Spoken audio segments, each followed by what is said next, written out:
Hello, hello, hello. This is Misty Magdalena Grace with the new and improved version of Healthy and Wealthy and Wise, where we talk about spirituality, psychedelics, plant medicine, microdosing, and really that journey within to finding your best innate wisdom, to your best health, your best wealth through all sorts of inner child healing, trauma release, grief recovery, overcoming addictions, and working with the mind, the body, and spirit. So go ahead, leave a review, subscribe, download. We look forward to your feedback. Thanks for tuning in today.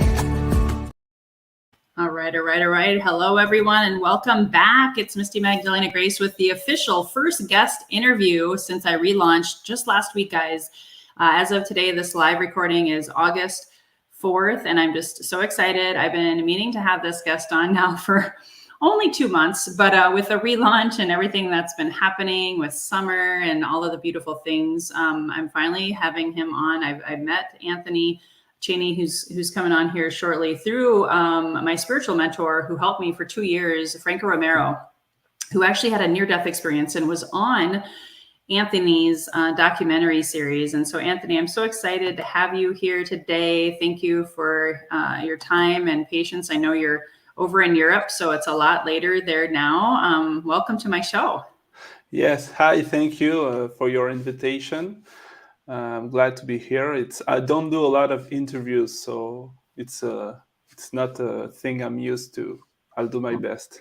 Oh my gosh. Well, that my heart is so grateful that you made the time for me, since you don't do this. So I'm going to go ahead and share a little bit more about you, Anthony. So Anthony graduated, just like me, from media and journalism and also audio visual production.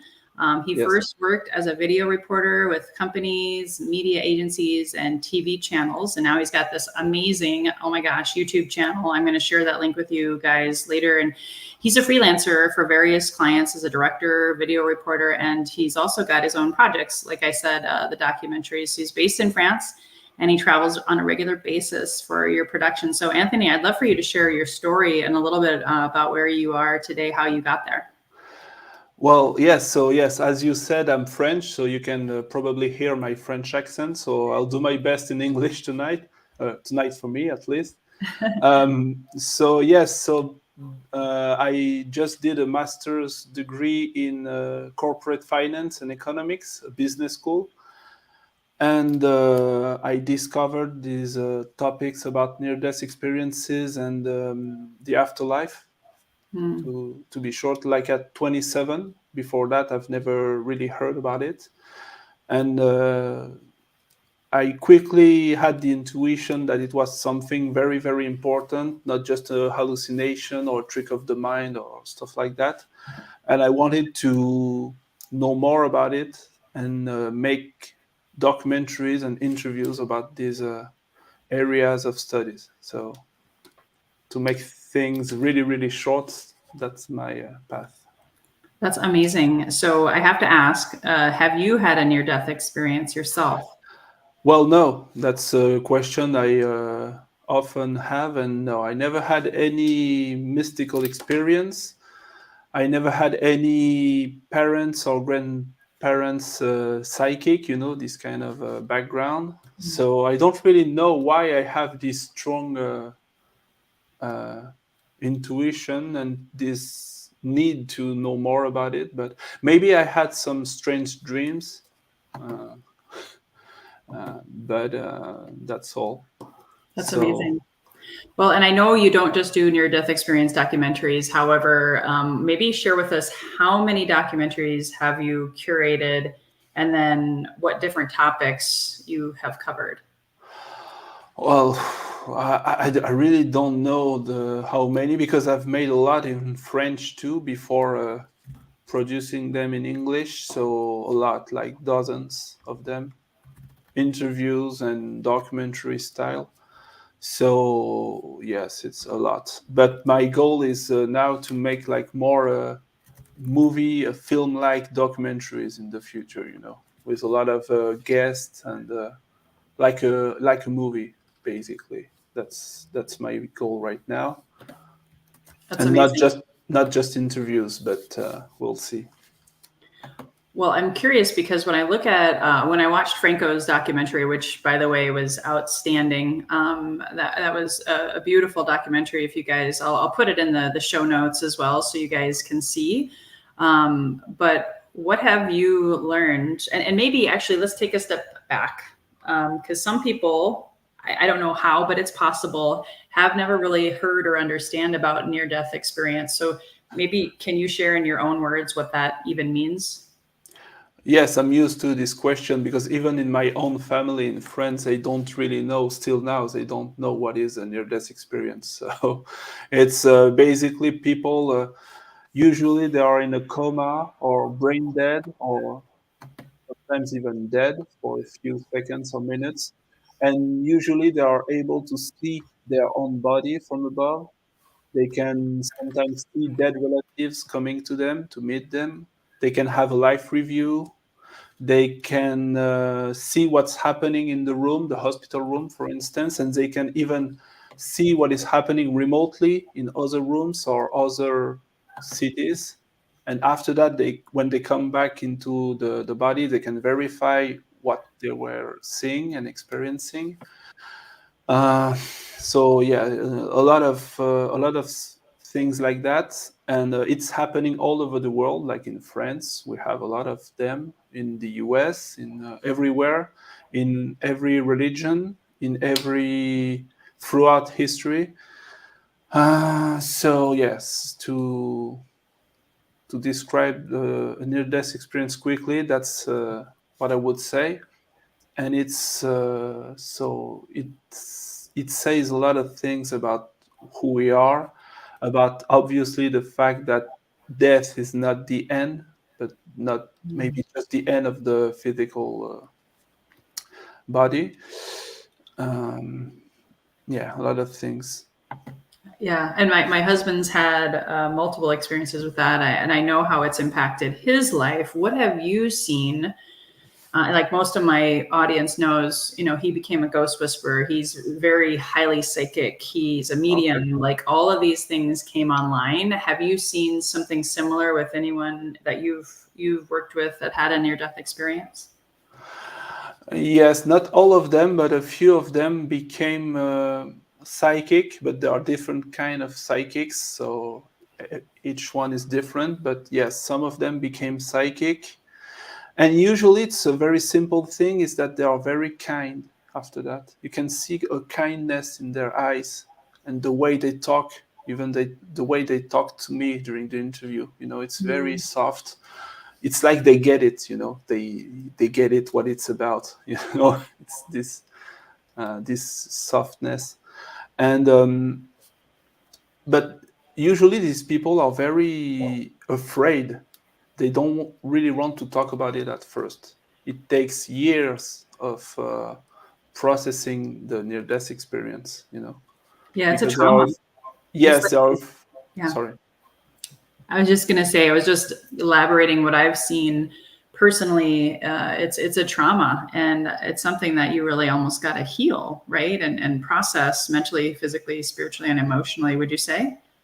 Yes, because I've never had one myself, but I can imagine if you know that the afterlife is real, that there are other dimensions of reality more real than here.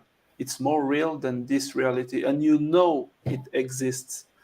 Like, how can you then come back into this life and explain that to people?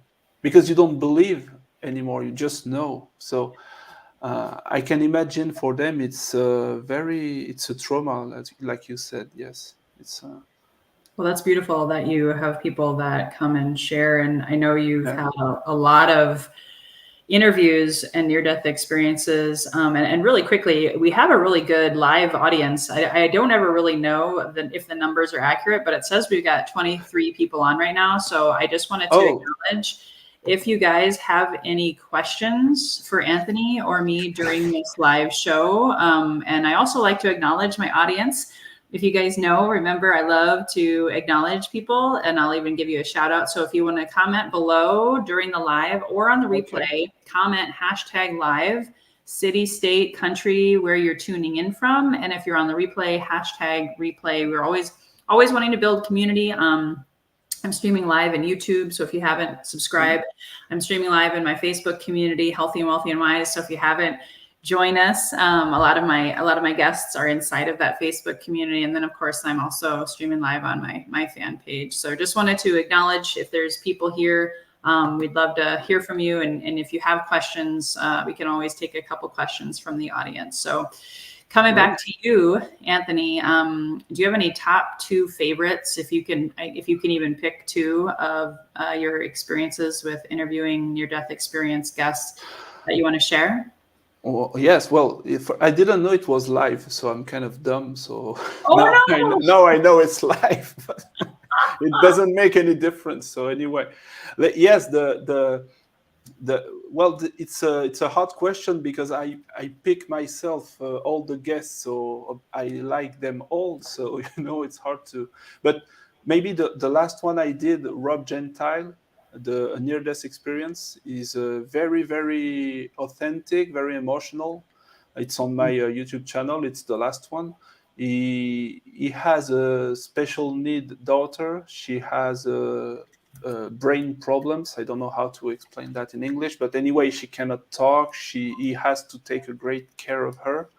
And he saw her when he had a near-death experience, and she was able to talk to him. Like for the first time in his life, he was able to hear his daughter talk to him. It was very an emotional message. And so anyway, it was really, really moving, this one, even for me. Like, you can feel the near-death experience when you are doing the editing almost. And you want another one, or I don't know? Sure. Give another example, and then I'm going to talk more about some of your other work. Well, what comes to mind, maybe the one with Deborah King, who is a nurse, a registered nurse and a psychotherapist with a PhD and everything. And she had a patient who was in a coma, and the doctor was able with her to revive him, and he was still in a coma after that, so he didn't see anything. But a few days after, she came back at the hospital, and he was able to recognize her, and he explained everything she did and what the doctor said and did. And there was no way he could see that when he was in the coma.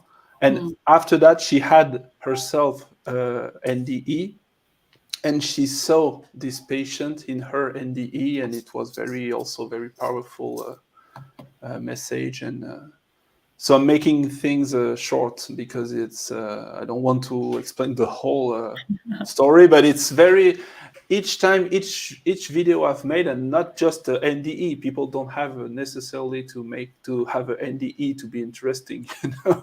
They can also have things to say without an NDE, but it's very profound. Well, the reason I bring it up, and why one of the main reasons I wanted you on here, now that I've ventured into the genre of spirituality, we're heading into in the age of Aquarius. And I personally, maybe it's because my reticular activator, which is just that system in our brain, once you start seeing things, you start seeing repeat, fads, trends, or it just is in your consciousness. So I've been hearing a lot of people having near-death experiences in my life, in my network. I've also been having people come to me and my husband for spiritual plant medicine work, and they're sharing this with me, and they're getting these spiritual gifts. They're getting these voices. They're seeing and hearing things, and they're freaking out. And so I want to just mention, hopefully, as traumatic as that can be, hopefully people are having an awareness that you're not alone. First of all, a lot of us can feel isolated or separated, especially if we feel weird, different. And so this is a common conversation. And then also, because I've seen what my husband has gone through, and knowing that there's more people having them, I just want a big awareness. And plus your channel is amazing. I'm going to drop it in the comments. You have over 166,000 subscribers on YouTube. However, you've had some of yours have 1.6, 3.2 million views. So that also tells me that people are hungry for enlightenment conversations, not just near-death experience conversation. And I know that's not all you focus on. So I was seeing on your channel, you have a documentary called Enlightenment, a documentary called Who Are We? And you got over 1 million or over 3 million views. So that says a lot about what people are craving out there. So how have you had such a following? How are people finding your documentaries? Well, I don't really know. I think it's I just tried to do what I really wanted to share, and it took some time to grow. But I try to be authentic and to find authentic people, to share a real message and not to how can I say, yes, I want to show people who we really are, that's the real message I want to show them. And it's not really mainstream, like at least in France, even right now, it's not mainstream. We hardly never see documentaries about that in the French television, and it's weird because it's people are, as you said, they really want to know more about that, and everyone had a little story, a little story to share. Even in my family, it's like, well, I don't believe about it, but yeah, maybe a few times I was out of my body, above my bed, and well, anyway, they, they don't. Everyone has something to share, but they are just like, I think they are afraid. Oh, for sure. Like I was sharing on something else today, and you don't know this, Anthony, but I just relaunched my podcast, not only because I went into spirituality. Yeah. However, I also changed my name to Misty Magdalena Grace, so a lot of people, as we head into this age of Aquarius, which is all about speaking your truth, Yeah. coming out of the spiritual closet, so to speak, and not conforming to society anymore. So I've worked through a lot of fears and overcome a lot of just even analysis paralysis, and got into my heart to be able to bring forth messages like yours, because they are authentic, they are real, and people need to hear this on so many levels. So thank you for the work that you have done. Yeah, you're welcome. And yeah, it's a hard path to take. I know. Like when I first got out of my business, school and everything, it was really really hard because people around you, they don't really get you. So it's most of the time, if it's lonely, I would say. But then we find people along the way. And we discover that there are many, many people like us. At least that's my experience. So I don't know. I love it. Thank you for your courage and your bravery. I already posted it in the comments. If you guys want to subscribe to Anthony's YouTube channel, just simply go to youtube.com/Anthony Chene production. And I'm curious, I haven't watched it yet, full disclosure, but I'm curious if you can tell us more about your Enlightenment documentary. What is that all about? This one it's a little bit older, and it was more about, well, there are a lot of things in it, but it begins with the law of attraction, how to work with our subconscious programs and, change our subconscious beliefs. But then toward the end of the documentary, it's about like why is the law of attraction working, and what is enlightenment. And for me, it was to realize that everything is one, meaning everyone is the whole universe experiencing itself from a relative viewpoint. That's enlightenment. I am the whole scene, but not the little me, like not the ego, Yeah. the deeper self. There is no separation at some point. Yeah. So that was the documentary.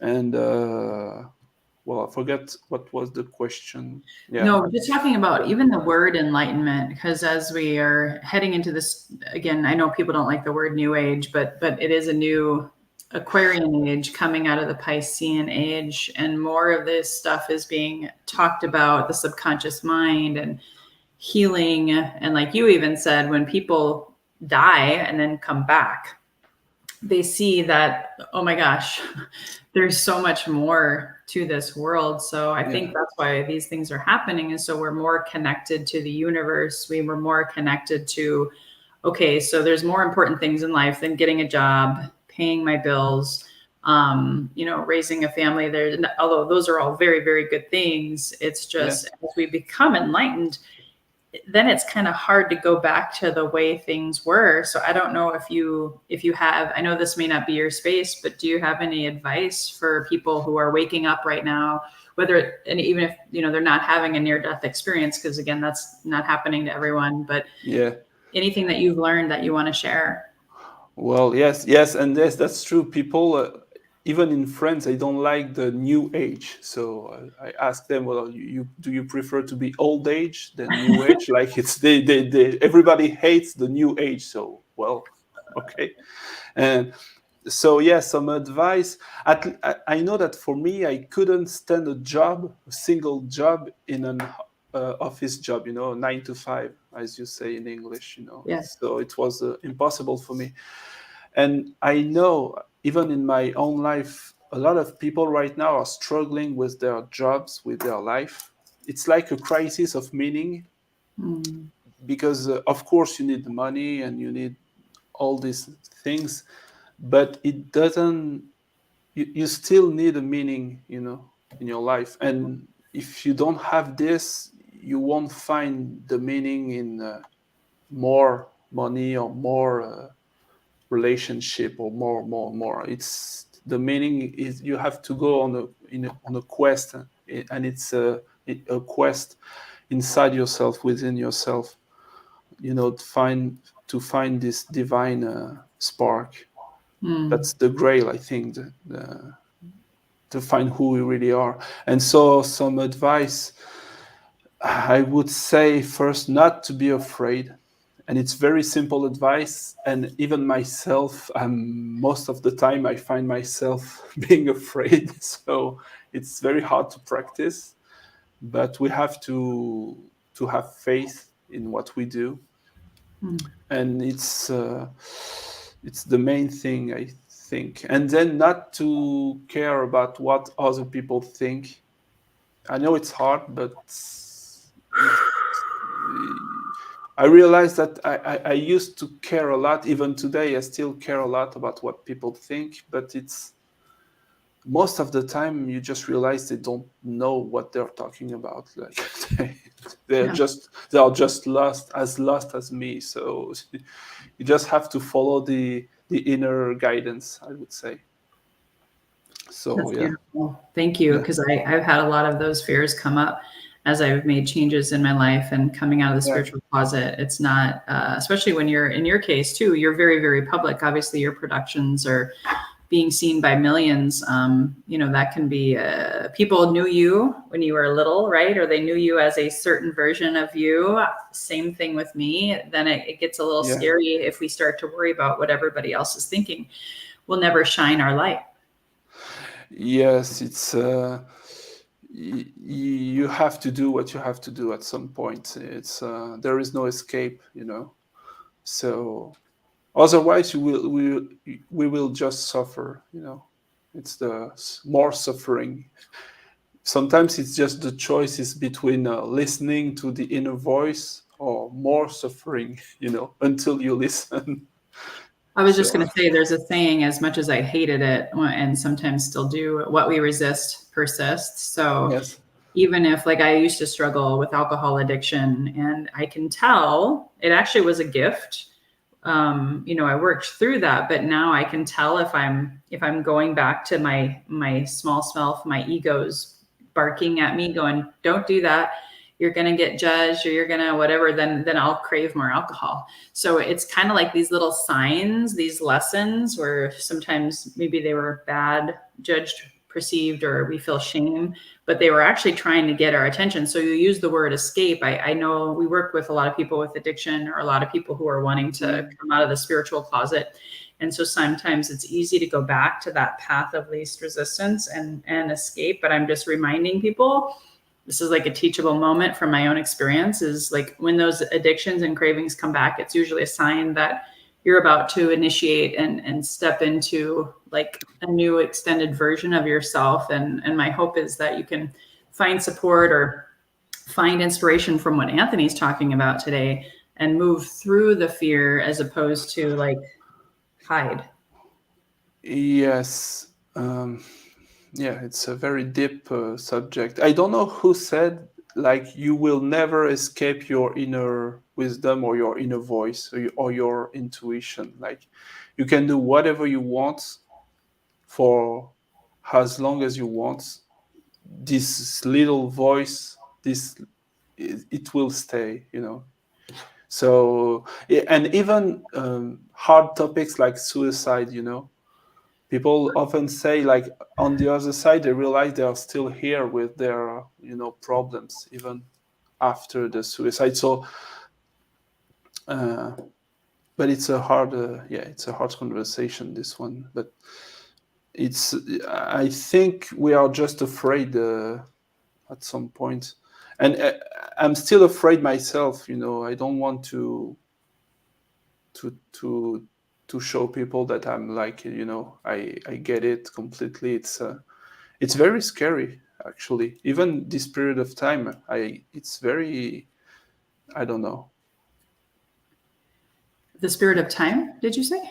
Yes, this period of time, this now. Period of time. Yeah, sorry for my Oh, accent. trust me, I've had meditations where I've not to sound weird, and you just mentioned suicide, which is one of my passions. By the way, I've lost 12 friends to suicide, and so I've wanted to die myself, and no longer ashamed to admit that, because I think when you're going through a spiritual identity crisis and you're going and leaping into your true, remembering who you truly are, which is what you said, which is what my podcast is all about, is about helping us go inward to remember who we truly are. However you do that is up to you.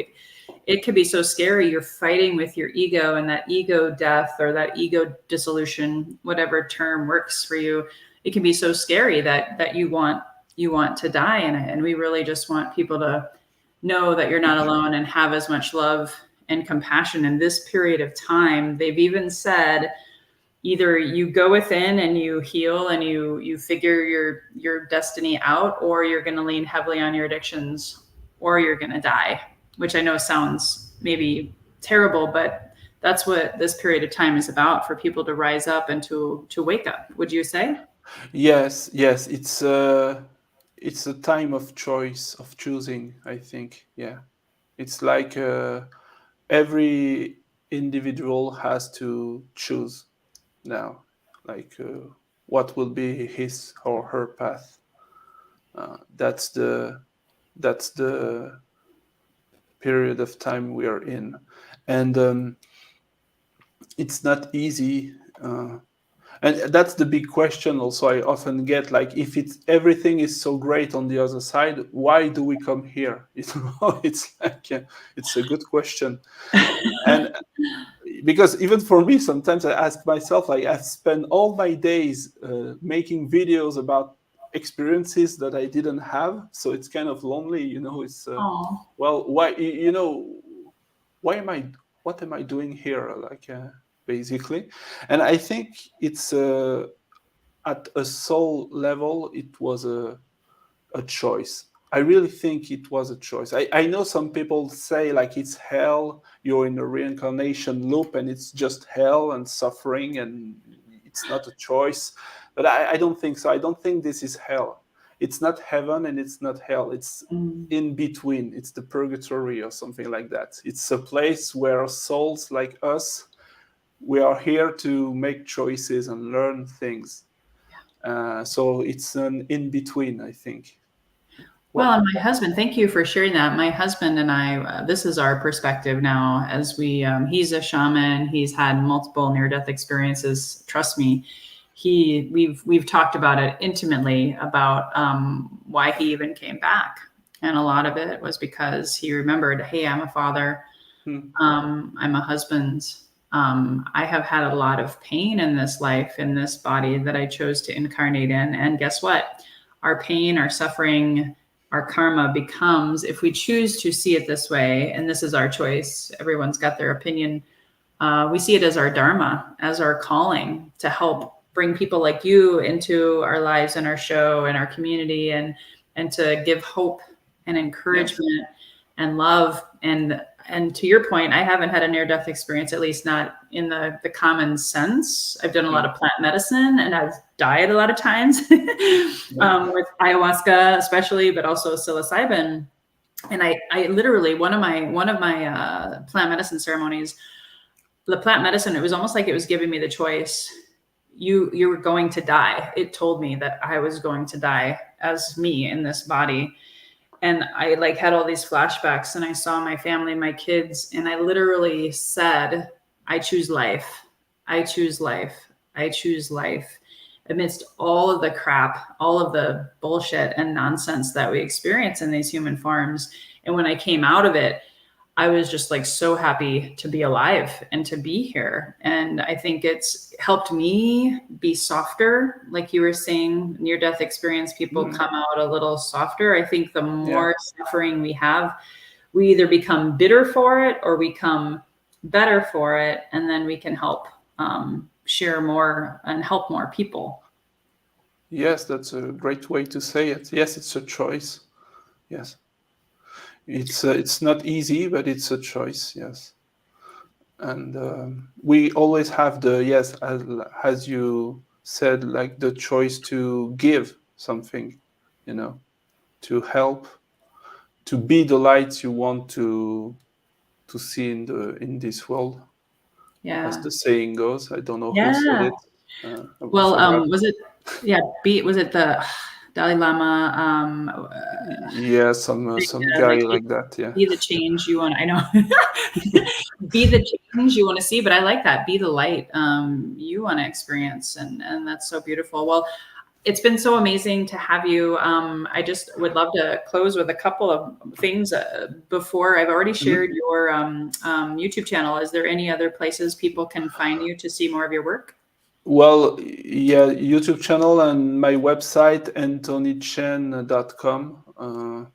Maybe if I do a bigger documentary later this year, it will be on my website first. So, yeah. And also, I have a documentary on Gaia.com. Beautiful. Oh, we love Gaia. It's Yay. a quest. It's a quest for ascension. The name. Beautiful. So it's about Mary Magdalena also. So it's funny because it's your new name. So it's about that and a lot of stuff actually. And ancient wisdom also. So yeah, you can also check this one. And thank you for having me. It's not an easy thing for me I had to overcome my fears to some extent to do this interview, but well, I'm so grateful. You've been such a gift to me today, Anthony. I did want to give a shout out because I do honor that I said this earlier, and I know I can't see your beautiful face, but Steve Kovacs, I see you, first time listener today. And I know, Steve, we've had many conversations as a former neighbor about aliens and all of the things. So I'm so glad that you were on here today, Steve. And thank you, Anthony, for overcoming your fears. I could not tell. You did amazing. And thanks for shining your light today. I always close the show with one question. Every guest gets this question. So I'm putting you on the spot because I didn't tell you this one in preparation. I want it to be authentic. So, Anthony, when you hear the phrase healthy and wealthy and wise, what does it mean to you? Oh, it's a great question. Healthy and wealthy and wise. I think it means to be balanced, to find our center, it's not about money because it's great to have a lot of money and it's great to be healthy. I think to be aligned, it means to be a line between the earth and the sky, to be a bridge between the two. Thank you. Thank you so much. Yeah. And thank you for telling me. My name is inspired by Mary Magdalene. She's one of my spiritual guides and teachers. So I can't wait to check out your documentary on Gaia. So excited. Thank you again for all Thank you. that you provide. And guys, if you saw value in this show today, it's one of my favorites, and I'm so excited. It was my first one as a new podcast in spirituality and beautiful topics today that I've never, ever talked about on my show about near-death experiences, enlightenment. So if you saw value, hit the share button. Sharing is caring. Come back and subscribe, download, leave a review when this gets into iTunes. And until next time, guys, here's to your best health, your best wealth, and your best wisdom. Bye-bye for now. Thank you.